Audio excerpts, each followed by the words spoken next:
Namaste everyone. You're welcome on Target Friends. We are starting Triple C course from today, so make a huge change by share with others.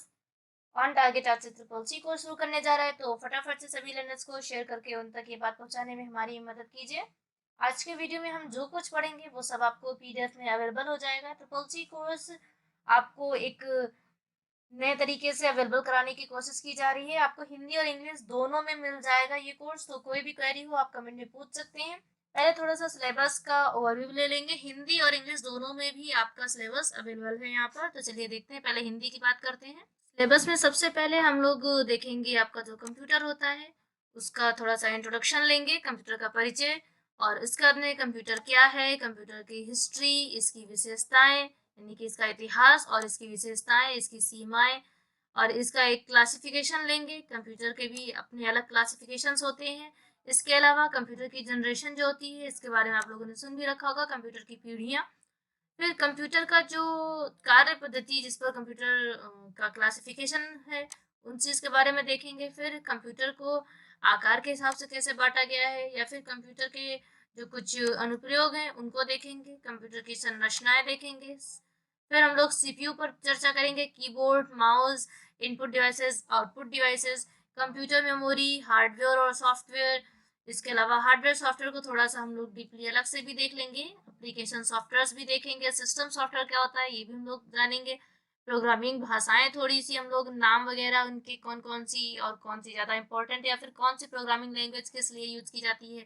Computer programming क्या है, algorithm क्या होता है, मशीनी भाषा किसे कहते हैं, प्रोग्रामिंग भाषा क्या है, प्रोग्रामिंग भाषा के टाइप्स क्या होते हैं यानी कि प्रकार उसके, और हाई लेवल की जो प्रोग्रामिंग होती है यानी कि उच्च स्तरीय प्रोग्रामिंग भाषा वो कौन सी होती है। प्रोग्रामिंग भाषा में अनुवादक क्या है, असेंबलर किसे कहते हैं, नेमोनिक कोड कौन से होते हैं, कंपाइलर क्या है, इंटरप्रेटर क्या होता है, कंपाइलर और इंटरप्रेटर में अंतर, लिंकर और लोडर क्या है, डेटा और सूचना का रिप्रेजेंटेशन हम लोग देखेंगे, डेटा प्रोसेसिंग कैसे होती है, आईईसीटी के कॉन्सेप्ट भी हम लोग देखेंगे, ई गवर्नेंस पर हम लोग थोड़ी सी चर्चा करेंगे, और इसके साथ ही मल्टीमीडिया और मनोरंजन के बारे में हम लोग देखेंगे। इस तरह से हम लोग ट्रिपल सी कोर्स में इतनी सारी चीजें कवर अप करने वाले हैं। चलिए एक बार इंग्लिश में मैं आपको बता देती हूँ डिटेल्स में कि आपका सिलेबस जो है वो क्या होने वाला है। इंग्लिश में अगर हम बात करें तो वही सेम चीजें हैं, बस आपको थोड़ा सा वर्ड प्रॉब्लम ना हो इसके लिए यहाँ पर दोनों तरह से मैंने तैयार कर दिया है। इंट्रोडक्शन होगा, ऑब्जेक्टिव्स होंगे, कंप्यूटर क्या है, कंप्यूटर के बारे में सीखते वक्त हम लोग देखेंगे उसकी हिस्ट्री, उसकी कैरेक्टरिस्टिक्स एंड बेसिक एप्लीकेशंस कुछ कंप्यूटर्स के हम लोग देखेंगे। कंपोनेंट्स ऑफ कंप्यूटर सिस्टम जिसमें कि आपका सीपीयू हो गया, keyboard, mouse and video, other input devices हो गई कुछ, और आउटपुट डिवाइसेस भी होगी। कंप्यूटर मेमोरी के बारे में हम लोग लर्न करेंगे। Then concept of hardware and software आ जाता है, जहाँ पर हम लोग हार्डवेयर एंड सॉफ्टवेयर के बारे में देखेंगे। इसमें आपको अवेलेबल है application software and system software. इसके बाद में लोग प्रोग्रामिंग लैंग्वेज को सीखेंगे, देन रिप्रेजेंटेशन ऑफ डेटा या इंफॉर्मेशन, एंड इसके बाद में concept of data processing, applications of IECT, e governance, multimedia and entertainment. ये आपका जो है ट्रिपल सी का सिलेबस है। आप लोग इन सिलेबस के लिए डाउनलोड करने के लिए हमारी पीडीएफ भी डाउनलोड कर सकते हैं, आपको डिस्क्रिप्शन में लिंक मिल जाएगा। इसके अलावा आप तब तक के लिए चाहे तो यहाँ से वीडियो पॉज करके स्क्रीनशॉट भी ले सकते हैं सिलेबस का, जिससे कि आपका एक माइंड मेकअप तैयार होके चले। ओके, चलिए स्टार्ट करते हैं। अब धीरे धीरे टॉपिक की तरफ बढ़ते हैं। जैसे हम लोग स्टार्ट करने जा रहे हैं तो थोड़ा सा आपको ये बताना भी जरूरी है कि कैसे आपका ट्रिपल सी कोर्स आपके लिए फायदेमंद है, या फिर ट्रिपल सी कोर्स क्यों किया जाता है। आप कौन कौन से ऐसे लोग हैं जो ट्रिपल सी कोर्स कर सकते हैं, कहाँ कहाँ से आप इसको कर सकते हैं, या फिर इसके लिए आपको क्या क्या पढ़ना पड़ता है। ये सारी जानकारियाँ आपको इस वीडियो में धीरे धीरे करके मिलती रहेंगी, तो वीडियो को पूरा जरूर देखिएगा। वीडियो स्किप करने से में भी ऐसा हो सकता है कि कोई जानकारी आपसे छूट जाए। तो चलिए स्टार्ट करते हैं। सबसे पहले हम लोग थोड़ा सा इंट्रोड्यूस हो लेते हैं कंप्यूटर से। यहाँ पर आपको स्क्रीन पर कुछ मिल भी रहा होगा, मीन्स कि एक छोटा सा एक्सप्लेन आपको मिल रहा होगा। इस एक्सप्लेन से भी आप लोग समझ सकते हैं। बाकी मैं आपको बताते हुए चलूंगी। जो कंप्यूटर है आपका, ये इंग्लिश के कंप्यूट शब्द से बनाया गया है, जिसका मतलब होता है गणना करना। यानी कि आप हिंदी में जानते हैं कंप्यूटर को संगणक भी कहते हैं, मीन्स कि जो गिनती करने वाला है उसे संगणक कहा जाता है। और इसका आविष्कार जो है कैलकुलेशन करने के लिए हुआ था। कि इसका आविष्कार कैलकुलेशन करने के लिए किया गया था। पुराने समय में कंप्यूटर का यूज़ केवल कैलकुलेशन के लिए होता था, लेकिन जैसे आप जानते हो आजकल धीरे-धीरे करके कंप्यूटर्स का जो यूज़ है वो बहुत ही ज़्यादा आगे जा चुका है, मीन्स कि बहुत ही ज़्यादा डेवलप हो चुका है। आजकल इसको हम लोग डॉक्यूमेंट बनाने में, ईमेल्स में and listening and viewing audio and video वगैरह, वीडियो गेम्स को प्ले करने के लिए, डेटाबेस प्रेजेंटेशंस के लिए और डेटाबेस प्रिपरेशन के लिए भी हम लोग इन सभी चीज़ों के लिए हम लोग कंप्यूटर का इस्तेमाल करते हैं। और बहुत सारे घरों में घर के कामों के लिए भी किया जाता है, बैंक्स में किया जाता है, दुकानों में हो गया, बहुत सारे ऑफिस में, बहुत सारे एजुकेशनल इंस्टीट्यूशंस पे आपका जो कंप्यूटर सिस्टम है ये बहुत ही ज़्यादा यूज़ होने लग गया है। इससे पहले क्योंकि कैलकुलेशन में प्रॉब्लम आती थी, इसीलिए हमारा कंप्यूटर जनरेट ही हुआ था, लेकिन धीरे-धीरे करके ये डेवलप करते-करते आज यहाँ तक पहुँच गया है कि हर दूसरे या तीसरे पर्सन्स के पास आपको कंप्यूटर की नॉलेज या फिर कंप्यूटर सिस्टम ज़रूर मिल जाया करता है।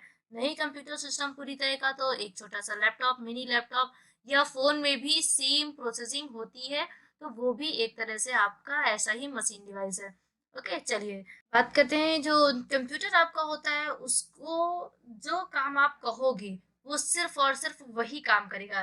दैट मीन्स कि वो एक कमांड आपसे लेता है एंड देन उसी कमांड को फॉलो करता है। कंप्यूटर के अंदर जो कमांड्स पहले से सेट की गई होती हैं, यानी कि कुछ कमांड्स उसके अंदर ऐसी होती हैं कि जो उसको प्रोग्राम करके तैयार किया जाता है, बिल्कुल वैसे ही वो वर्क करता रहता है। उसकी खुद की सोचने समझने की कोई भी क्षमता नहीं होती है। कंप्यूटर को एक इंसान चलाता है, जो व्यक्ति कंप्यूटर को हैंडल करता है उसे आप यूजर कहेंगे, और जो व्यक्ति कंप्यूटर के लिए प्रोग्राम बनाता है उसको प्रोग्रामर कहा जाता है। मीन्स कि कंप्यूटर को बनाना और कंप्यूटर को चलाना दोनों बहुत ही डिफरेंट चीजें हैं। कंप्यूटर को चलाने वाला जो वो सिर्फ उसकी कुछ कमांड्स को कंट्रोल करना जानता है, लेकिन जो प्रोग्रामर है वो उन कमांड्स को तैयार करने वाला पर्सन होता है। इसके अलावा कंप्यूटर को सही से चलाने के लिए सॉफ्टवेयर एंड हार्डवेयर दोनों चीज़ों के कॉम्बिनेशन में वर्क करने की बहुत ही ज़्यादा ज़रूरत होती है। एक नॉर्मली अगर आपको कहा जाए तो दोनों एक दूसरे के बिना बेकार हैं, दोनों एक दूसरे के साथ मिलकर के ही एक अच्छा काम कर सकते हैं। कंप्यूटर सॉफ्टवेयर से हार्डवेयर को कमांड दी जाती है और हार्डवेयर का काम है कि वैसे ही काम करे जैसी की जानकारी सॉफ्टवेयर के अंदर पहले से ही अवेलेबल है या पहले से उसके अंदर सेट करके रखी गई, यानी कि प्री प्रोग्राम्ड करके रखी गई है। कंप्यूटर के सीपीयू से कई प्रकार के हार्डवेयर कनेक्ट होते हैं। इन सब के बीच एक कॉम्बिनेशन बना करके आपस में एक अच्छा सा कम्युनिकेशन करते हुए कंप्यूटर अच्छे से चलने का काम करता है, और सिस्टम सॉफ्टवेयर यानी कि ऑपरेटिंग सॉफ्टवेयर इन सभी चीज़ों में एक मेन रोल निभाता है। ओके, अब थोड़ा सा हम लोग देखेंगे कंप्यूटर को बनाने वाला कौन है। यानी कि जो कंप्यूटर है उसको चार्ल्स बेबेज ने बनाया था। ये चीज़ आप लोग पहले भी जानते होंगे, अगर आपको नहीं भी पता है तो कोई बात नहीं, अभी आप लोग जान गए होंगे। चार्ल्स बेबेज जो है इनका जन्म लंदन में हुआ था, ये लंदन में बॉर्न हुए थे। एंड इसके अलावा वहाँ की जो लैंग्वेज है वो इंग्लिश है, तो अंग्रेजी से ही कोई शब्द नहीं लिया गया। इसका रीज़न सिर्फ ये है कि अंग्रेजी भाषा तकनीकी शब्द के खास तौर पर प्राचीन ग्रीक भाषा और लैटिन भाषा पर आधारित है। मीन्स की जो टेक्निक वर्ड है ये आपका लैटिन भाषा का एक शब्द है जिसको TECHNIK से लिया गया था, इसीलिए इसको इंग्लिश से ना लेकर के इसको अलग से ले लिया गया। और कंप्यूटर शब्द के लिए यानी एक ऐसी मशीन जो गणना करती है उसको भी लैटिन भाषा के ही कंप्यूट शब्द से लिया गया। बिल्कुल ऐसा समझ सकते हैं, ये एक उनका अपना माइंड था कि उन्हें सेम लैंग्वेज से नहीं लेना था, उनको वहां से लेना था जहां से ओरिजिन हुआ था। मीन्स की तकनीकी शब्द जो है वो टेक्निक वर्ड जहां से लिया गया था यानी कि लैटिन भाषा से, उन्हें भी अंग्रेजी शब्द ना लेकर के कंप्यूटर को कंप्यूट से बनाने का मन किया होगा, तो उन्होंने वहां से अपना कंप्यूट वर्ड ले लिया। मीन्स की लैटिन भाषा के कंप्यूट से ही उन्होंने कंप्यूटर का नाम रख दिया। ओके, अब इस बात पर हम लोग ऑलरेडी चर्चा कर चुके हैं कि हमारा जो कंप्यूटर है इसकी शुरुआत कहाँ से और क्यों हुई। मीन्स की इसकी जरूरत हमें क्यों पड़ी, इसकी नीड हमें क्यों हुई, आखिर हम लोगों ने कंप्यूटर को क्यों बनाया। तो जैसे ही हम लोग सभी जानते हैं कि थोड़ी बहुत कैलकुलेशन होती तो हम लोग ओरल कर लेते हैं, थोड़ा सा और ज्यादा होती तो हम लोग पेपर पर उसे सॉर्ट आउट कर लेते हैं। लेकिन अगर बहुत ज्यादा कैलकुलेशन हो जाती है तो थोड़ा सा ये टफेस्ट वर्क हो जाता है हमारे लिए, उसको सॉल्व करना या फिर उसको सही तरीके से हैंडल करना। ऐसे ही कैलकुलेशन को मैनेज करने के लिए, हैंडल करने के लिए कंप्यूटर जैसी एक मशीन की जरूरत पड़ी, जो कि शुरुआत में कंप्यूटर ना हो करके हमारा अबेकस हुआ करता था। और धीरे धीरे करके ये डेवलप होते होते आज इस जगह पर आ गया है कि हमारे सारे प्रोग्राम, सारे फंक्शंस हम इसमें कंप्लीट कर सकते हैं या डन कर सकते हैं। मन इंसान पहले इतना ज़्यादा कंप्यूटर पर डिपेंड नहीं करता था, लेकिन धीरे धीरे कंप्यूटर की फ्लेक्सिबिलिटी इतनी बढ़िया मिलती गई, इतना ज़्यादा वो डेवलप होते होते लोगों के दिमाग में बैठता गया कि आजकल जिसे देखो उसे लगता है कि नहीं, घर पर एक सिस्टम होना बहुत ही ज़्यादा ज़रूरी है, बिना सिस्टम के मेरे सारे काम अटक रहे हैं या फिर नहीं हो पा रहे हैं। तो इसी वजह से इसकी डिमांड बढ़ते बढ़ते इसका डेवलप भी होता चला गया और धीरे धीरे ये पूरी तरह से पूरी दुनिया में फैलता चला गया। चलिए देखते हैं इसकी थोड़ी सी हिस्ट्री। एक मैंने ईयर वाइज इसकी हिस्ट्री निकाल करके आपके लिए प्रेजेंट करने की कोशिश की है। आई होप आपको समझ में भी आएगी और ये थोड़ा सा व्यू आपको ध्यान रखने में भी आसान रहेगा, मीन्स की लर्न करने में भी थोड़ी आसानी रहेगी। सबसे पहले यहाँ पर आपको जो स्क्रीन पे दिखाई दे रहा है, थोड़ा सा यहाँ पर डेट वगैरह, सन वगैरह पे आप ध्यान दीजिएगा। जैसे कि 1623 यानी 1623 में कहा गया कि जर्मन एक मैथमेटिशियंस थे, विल्हेम शिकार्ड ने, इन्होंने सबसे पहला यांत्रिक कैलकुलेटर का निर्माण किया था। सबसे पहले इन्होंने बनाया था यांत्रिक कैलकुलेटर, और ये कैलकुलेटर सिर्फ कुछ ही चीजों के लिए यूज हो सकता था, जैसे कि प्लस माइनस सब्ट्रैक्शन या फिर डिवीजन, यानी कि जोड़ घटाना गुणा भाग, नॉर्मल से जो आपके क्वेश्चंस होते हैं, मीन्स की सम्स होते हैं, इन्हें सॉल्व करने के ही लायक ये इनका जो सिस्टम था। बाकी 1642 में फ्रांसीसी मैथमेटिशियंस ब्लेस पास्कल ने जोड़ने व घटाने वाली मशीन बनाई। धीरे धीरे करके शुरुआत इसकी ऐसी ही मशीनों से हुई थी जहां पर कि सिर्फ कैलकुलेशन का ही काम होता था, कोई जोड़ने घटाने का तो कोई जोड़ने घटाने गुणा भाग सबका, या फिर कुछ लोग धीरे धीरे करके उसको पेपर कार्ड्स में पैटर्न के थ्रू या फिर ऐसे करके अलग अलग ऑपरेशन के थ्रू उसको थोड़ा डेवलप करना शुरू कर दिया। फिर पंच कार्ड वगैरह आ गए। इसके बाद में धीरे धीरे electromechanical punch card tabulating system आ गया। इसमें जो है बहुत बड़ी संख्या में आप अपना जो भी कैलकुलेशन है उसको कर सकते थे। इसका जो यूज था ये अमेरिकी जनगणना में किया गया था, यानी कि जो अमेरिका में जनगणना की गई थी, जैसे कि आपके भारत में भी जनगणना होती है, तो वैसे ही वहाँ की जनगणना में भी इसका यूज किया गया था। इसी तरह धीरे धीरे करके आपको बहुत सारे ईयर्स मिल जाएंगे। इसी तरह से अब हम लोग नेक्स्ट देखेंगे, यहाँ पर कुछ और ईयर्स आपको मिल जाएंगे। जैसे 1941 में जर्मन इंजीनियर्स ने वर्क किया। इसी तरह 1942 में भी आयोवा स्टेट कॉलेज के एक फिजिक्स के जॉन विंसेंट एटानासॉफ नाम था इनका, इन्होंने वर्क किया।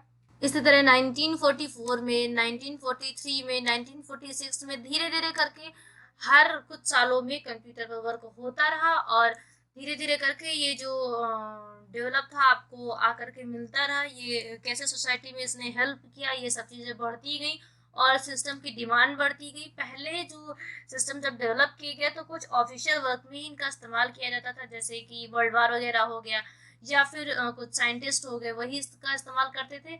फिर जनरली धीरे धीरे क्या हो गया, ये एक नॉर्मल सी बात हो गई और कुछ अच्छे या फिर कुछ पढ़े लिखे लोग इसका इस्तेमाल करना शुरू कर दिए। फिर धीरे धीरे इसको हर जगह, हर ऑफिस में और उसके बाद में ये मार्केट में पूरी तरह से फैल गया।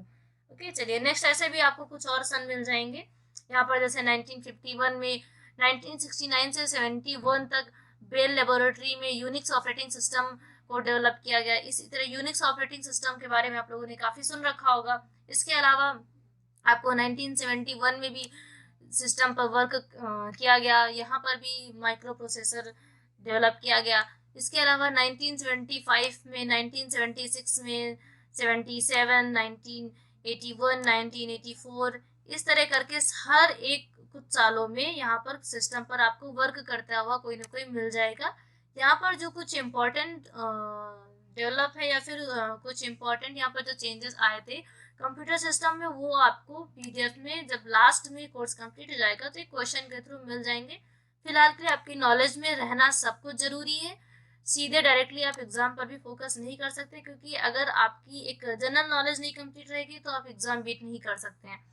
तो यहाँ पर आप जानना सब कुछ जरूरी है आपके लिए, कैसे 2002 में कंप्यूटर पे वर्क किया गया। इसके बाद 2005 में भी यहाँ पे मैकिन्टोश कंप्यूटरों में इंटेल माइक्रो प्रोसेसर्स का जो यूज था वो स्टार्ट हो गया था, और इंटेल के माइक्रो प्रोसेसर आज भी बहुत ही ज़्यादा मार्केट में बिछे हुए हैं। एंड देन अब बात करते हैं हम लोग कैरेक्टरिस्टिक्स की। जो कंप्यूटर है उसकी विशेषताएं क्या होती है। तो कंप्यूटर की विशेषताएं, सबसे पहले हिंदी के थोड़े से नाम मैं आपको बताती हूँ और थोड़ी सी डिटेल्स दूंगी। जैसे कि यहाँ पे स्पीड के बारे में कहा गया, यानी कि गति। गति मतलब कि हम अगर किसी काम को करते हैं तो 1 मिनट में करेंगे, मे बी कोई कैलकुलेशन है हम 1 मिनट में करेंगे, लेकिन अगर उस कैलकुलेशन को सिर्फ लिखने तक का हम टाइम अपने कंप्यूटर पर दे दें तो वो मुश्किल से कुछ सेकंड भी नहीं लेगा और हमें हमारा जो कैलकुलेशन है जो भी है उसको सॉर्ट आउट करके हमें आंसर दे देगा। मीन्स कि हमें टाइम कितना लगेगा कि हम कैलकुलेशन अपनी जो भी है उसको लिखेंगे, देन उसको कैलकुलेट करेंगे, बस सिस्टम को सिर्फ हमें लिखने की जरूरत है, वो प्री प्रोग्राम्ड है, वो हमें तुरंत सॉल्व करके हमें सॉल्यूशन दे देगा।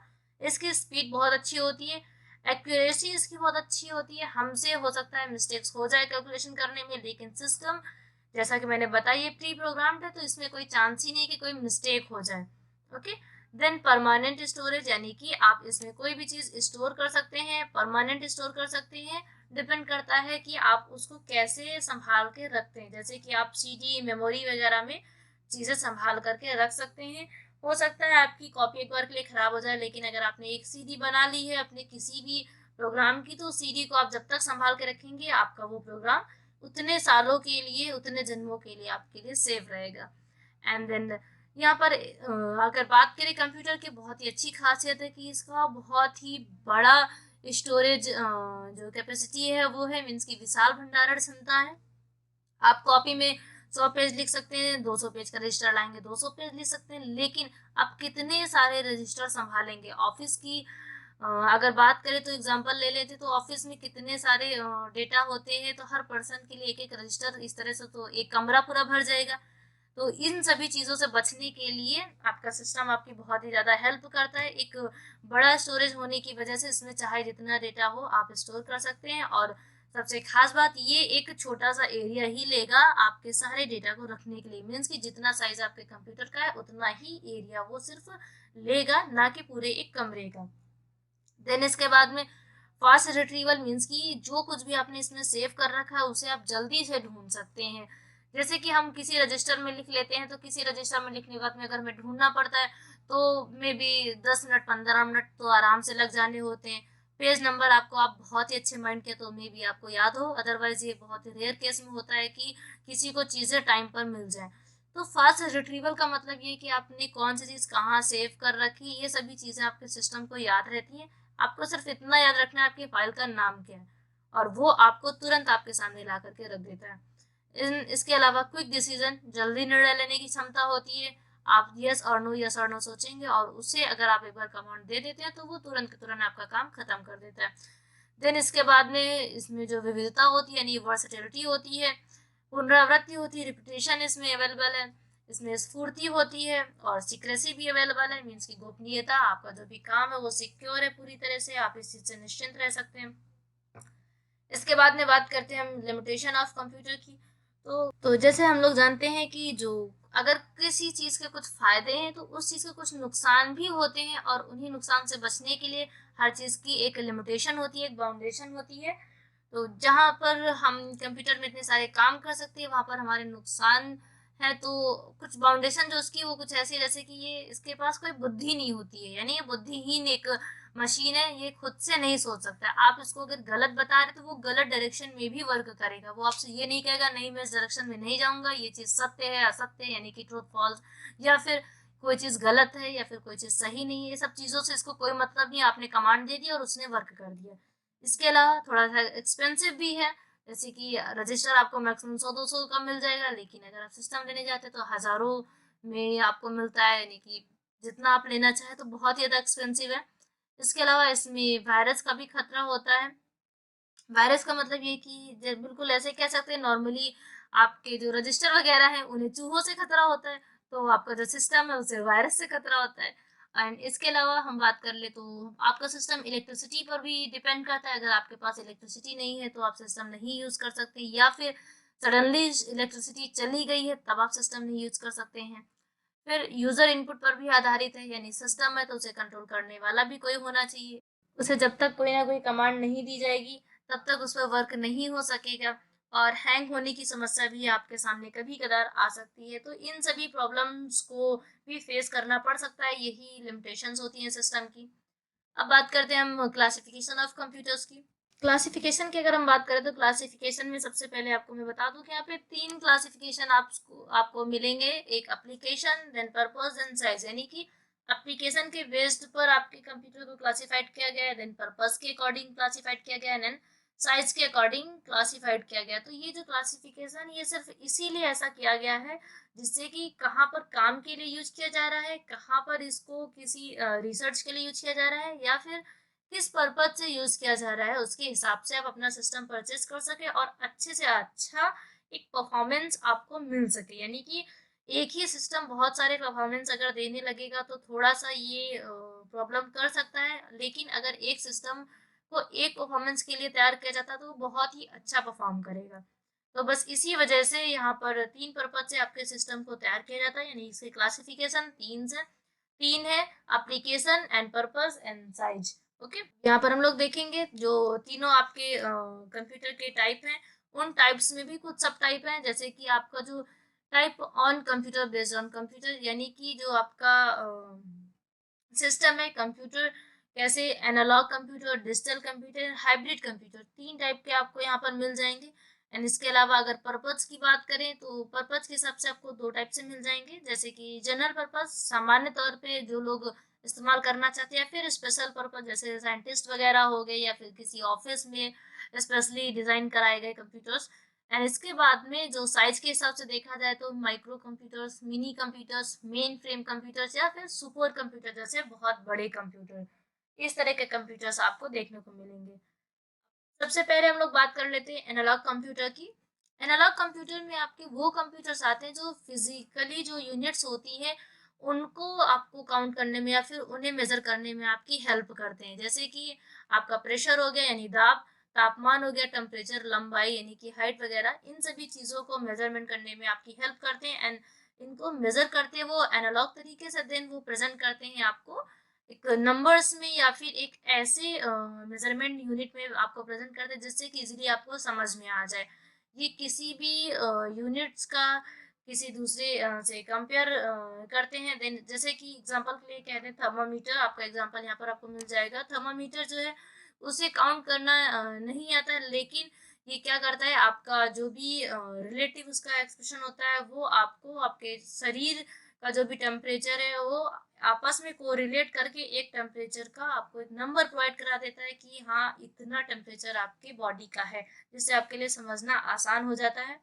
इसी तरह से बहुत सारे जैसे पेट्रोल पंप पे लगा हुआ होता है तो वो खुद कैसे रीड करता है, अगर वैसे आपको प्रेजेंट करेगा तो आपकी समझ में नहीं आने वाला है, लेकिन वो अगर आपके लिए आसान भाषा में प्रेजेंट करता है तो आपको समझ में आसानी से आ जाता है। इसी तरह हम लोग बात करते हैं डिजिटल कंप्यूटर की। इसमें आपके वो कंप्यूटर्स आते हैं जो कि काउंटिंग करते हैं या फिर कैलकुलेशन करते हैं। और अगर हम कभी भी कंप्यूटर की चर्चा करते हैं तो उसमें जो आपका कंप्यूटर सबसे ज्यादा लोगों के दिमाग में उस वक्त होता है वो आपका यही कंप्यूटर होता है। मीन्स कि आपका डिजिटल कंप्यूटर जो सबसे ज्यादा लोगों के दिमाग में बात करते वक्त चलता रहता है। ज्यादातर जो डिजिटल कंप्यूटर है वो बाजार को चलाते हैं या घरों का बजट तैयार करते हैं, या फिर ऐसे कुछ नॉर्मल से काम जो कंप्यूटर पर किए जाते हैं वहां पर इनकी डिमांड ज्यादा होती है। कोई भी इंस्टीट्यूट जो कंप्यूटर को पढ़ाना चाहता है, मीन्स कि जहाँ पर आप कंप्यूटर साइंस पढ़ना चाहते हो, तो उसकी शुरुआत वो इन्हीं सिस्टम से करता है। या फिर कोई भी स्कूल कॉलेज जो अपना डेटा स्टोर करना चाहता है वो भी इन्हीं कंप्यूटर सिस्टम का इस्तेमाल करता है। इन कंप्यूटर की एक खास बात यह है कि अपना सारा प्रोग्राम, सारा डेटा 0 और 1 के फॉर्म में एक इलेक्ट्रॉनिक रूप में ये अपने पास सेव करके रखते हैं, देन आपको वो आपकी आसान भाषा में प्रेजेंट करते हैं। ओके, नेक्स्ट एंड लास्ट आपको यहाँ पर मिलेगा हाइब्रिड कंप्यूटर। ये कंप्यूटर ऐसे होते हैं जो दोनों टाइप की क्वालिटी को अपने अंदर रखते हैं। मींस कि अभी हम लोगों ने पढ़ा था analogue computer and digital computer, तो दोनों टाइप की क्वालिटी आपको यहाँ पर मिलती है। ऐसी मैशअप क्वालिटी वाले कंप्यूटर को हाइब्रिड कंप्यूटर कहा जाता है।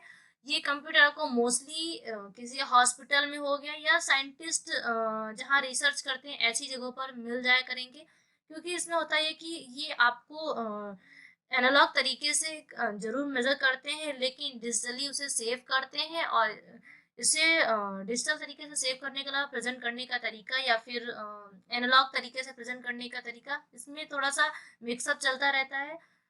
एक एग्जांपल के लिए कह सकते हैं, जैसे कि अगर आपने अपना कोई चेकअप कराया है तो चेकअप करते वक्त कुछ चीज़ें आपकी चेकअप में मेजरमेंट करेंगी आपके ये डिजिटल सिस्टम, और उसके बाद में डिजिटल सिस्टम में जो मेजरमेंट का जो तरीका होता है वो तरीका होता है एनालॉग तरीका, यानी कि एनालॉग टाइप जो होता है उस टाइप से उसमें यूज़ किया जाता है। और ऐसे ही मैशअप टाइप के जो कंप्यूटर्स होते हैं उन्हें हाइब्रिड कंप्यूटर कहा जाता है। इस तरह के सिस्टम से किसी भी जो पेशेंट है उनके शरीर में कैसे चेंजेस आ रहे हैं, या फिर उसके शरीर का कौन सा पार्ट कैसा चेंज हो रहा है, जो भी ऐसे उतार चढ़ाव होते हैं सब तुरंत के तुरंत पता चल जाते हैं और एक सही एक्यूरेसी में पता चल जाते हैं। हमें समझने में बहुत ही आसानी हो जाती है, ऐसे यूनिट्स में हमको उसका आंसर मिल जाता है। तो फ्रेंड्स आज के लिए इतना ही। नेक्स्ट हम लोग आगे और भी कंप्यूटर टाइप जो अभी देखे थे उन्हें कवर अप करेंगे। आज का वीडियो आपको पसंद आया तो प्लीज वीडियो को लाइक करना मत भूलिएगा। अगर आप हमारे चैनल पर नए हैं तो चैनल से जरूर जुड़िए। आपको ओ लेवल कोर्स के साथ साथ में यहाँ पर अब ट्रिपल सी कोर्स भी अवेलेबल कराने की कोशिश की जा रही है। जब हम लोग कोशिश करेंगे ज़्यादा से ज़्यादा आपको वीडियोस अपलोड हो करके मिल जाए, मीन्स कि आपको ज़्यादा से ज़्यादा जल्दी से जल्दी आपको सारी चीज़ें तैयार करा दी जाए। एंड दूसरे लोगों से भी शेयर कर दीजिए जिसे भी ट्रिपल सी कोर्स करना है। यहाँ पर हिंदी और इंग्लिश दोनों में अवेलेबल है। इससे पहले के कोर्स सिर्फ इंग्लिश में अवेलेबल थे। आपको लैंग्वेज तो मिल जाएगी हिंदी प्लस इंग्लिश, मीन्स की बाइलिंगुअल, लेकिन पहले के कोर्स का जो डिटेल्स है मीन्स की आपका जो सिलेबस है वो चीज़ें आपको इंग्लिश में ही मिल पाएंगी। यहाँ से हम लोग कोशिश करेंगे आपको हिंदी भी अवेलेबल करा दी जाए। तो thank you for watching this video.